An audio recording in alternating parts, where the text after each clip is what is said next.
Fidèle à son credo que la route du développement passe par le développement de la route, Boni Yayi a fait accélérer le processus de bouclage du financement d'autres grands projets routiers. Dans ce registre, la route Djougou-Ndali, ce segment de la transversale Ouaké Djougou-Ndali-Nikichikandu, est aménagé et bitumé et ouvert déjà à la circulation. Dans quelques mois, le tronçon Ouaké-Djougou sera bitumé.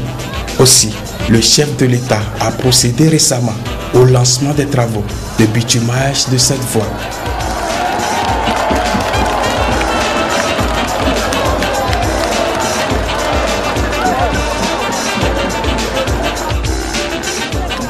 Djougou, la ville carrefour, est aussi au carrefour des préoccupations de l'architecte du changement.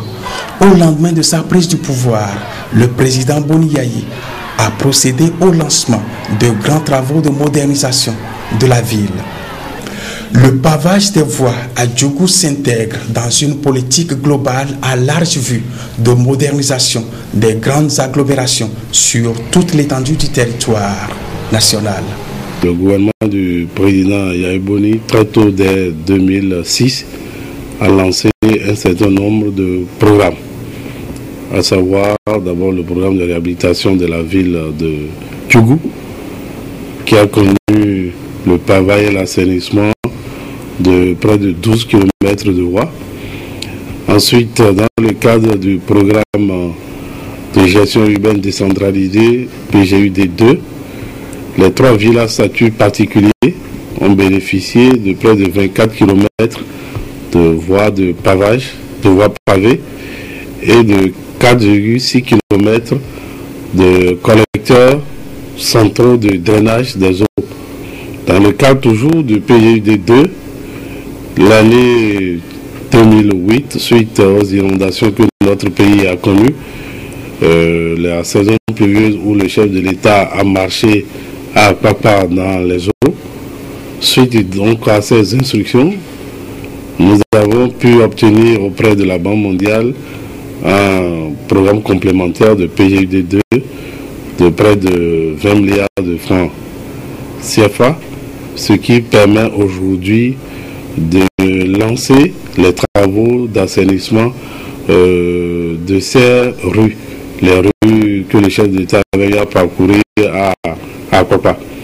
Très prochainement, des travaux seront lancés, les études ont été achevées et les appels d'offres déjà faits, les entreprises ont été sélectionnées, il ne reste que maintenant le démarrage des travaux. Cela, c'est en matière d'assainissement. Bien sûr, dans le cadre donc du PGUD2 aussi, il y a certaines villes secondaires telles que Lokossa, Abomey-Calavi et Kandi qui ont bénéficié d'un linéaire très important de voies pavées et d'assainissement. Mais le programme ne s'est simplement pas arrêté au programme d'assainissement et de réalisation de collecteurs. Nous sommes intervenus de 2006 à aujourd'hui dans près de 55 villes secondaires, c'est-à-dire les chefs-lieux des communes, du nord au sud, de l'est à l'ouest, dans le cadre de l'élaboration des plans directeurs d'assainissement, de rechargement de voies, de construction des caniveaux ou de pavage des voies. À l'image de Djougou, la ville de Parakou focalise aussi les attentions du président Boni Yayi. Sa politique des grands travaux féconde la modernisation de la ville, avec la construction en cours de l'aéroport de Touro, l'extension et la densification du réseau électrique. La ville prend des galons. Dans la Libori, le tronçon Kandi-Banikouara est bitumé. Banikouara, la cité côtière, est ainsi récompensée. Cette voie constitue un segment de l'autre transversale nord, frontière Burkina Faso, Kérémou, Banikouara, Kandi, Segbana, frontière nigérienne. Si la réalisation de ces différentes infrastructures modernise le pays, Force est de reconnaître qu'elle contribue aussi et dans une grande mesure à la résorption du problème du chômage des jeunes.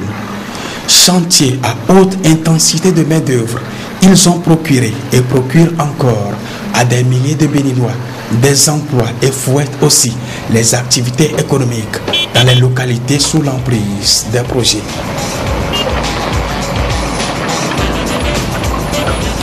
Avec le changement, le pays change progressivement. C'est une évidence.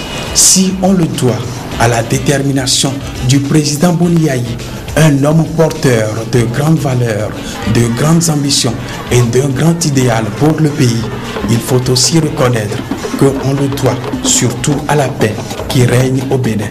Une denrée précieuse à protéger à tout prix par chacun et par tous au nom du développement du pays et pour la postérité.